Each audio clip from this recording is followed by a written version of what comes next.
Bismillahirrahmanirrahim. Assalamualaikum warahmatullahi wabarakatuh. Izin bertanya Bapak Tuan Guru, di sini di dalam akhirat, di situ kan ada dua tempat, ada surga dan neraka. Nah pertanyaannya di sini, sekarang orang gila itu ditempatkan di mana? Apakah di surga atau di neraka? Mohon penjelasannya. Sekian. Wallahul muwaffiq wal hadi ila sabilir rasyad. Assalamualaikum warahmatullahi wabarakatuh. Waalaikumsalam warahmatullahi wabarakatuh. Orang gila atau ODGJ ya, orang dalam gangguan jiwa, kelak di akhirat nanti, apakah masuk surga atau masuk neraka?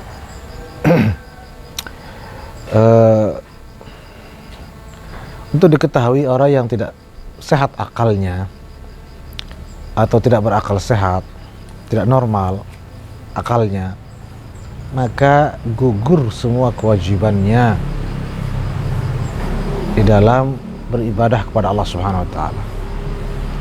Salat itu wajib atas siapa coba? Atas orang-orang yang akil balik, akil yang berakal sehat. Zakat juga begitu, haji juga begitu, dan semua ibadah-ibadah lain hanya dibebankan kepada yang berakal sehat. Berarti orang yang dalam gangguan jiwa atau sakit jiwa, orang gila, itu kan karena tidak berakal sehat atau tidak normal akalnya, tidak kesadarannya tidak normal, maka otomatis semua itu tidak diwajibkan atasnya. Karena tidak diwajibkan atasnya, ketika dia tidak pernah terlihat sholat, tidak pernah terlihat puasa, apakah berdosa? Tidak, karena memang tidak diwajibkan. Kalau sudah tidak berdosa, kenapa masuk neraka? Itu loh.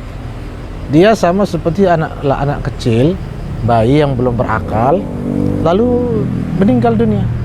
Apa ia masuk neraka? Salahnya di mana? Jadi jelas ya bahwa orang-orang yang tidak berdosa karena sebab apapun, termasuk sebab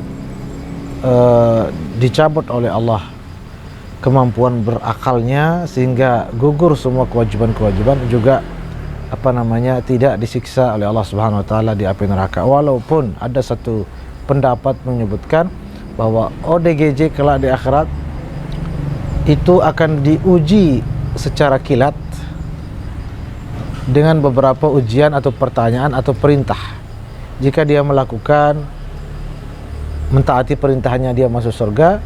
Jika tidak, maka masuk neraka. Ada pendapat yang menyebutkan demikian. Jadi ada tes kilat atau rapid test lah. Rapid test, mereka diberikan ujian di hari kiamat, untuk kemudian hasilnya itulah baru akan ditentukan apakah ke surga atau ke neraka. Tapi itu satu pendapat. Ada pendapat lain, yaitu yang juga Imam Nawawi kalau tidak salah juga yang berpegang dengan pendapat itu, bahwa langsung masuk surga bi ghairi hisab, tidak ada proses-proses yang lain. Kecuali tentunya jika dia gila di usia, katakanlah usia 50, dan di sebelumnya 50-an tahun itu dia sadar, maka itu juga jangan kita lupakan ya. Itu juga masuk dalam bagian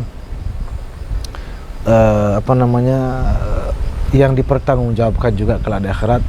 Namun pada akhirnya semua dia akan dikembalikan, diserahkan sepenuhnya kepada Allah Subhanahu wa taala yang maha menentukan segala-galanya dan maha mengampuni. Terakhir saya sekedar menasihat kepada kita semua, mari kita fokus pada diri kita. Kita ini kelak masuk surga atau neraka.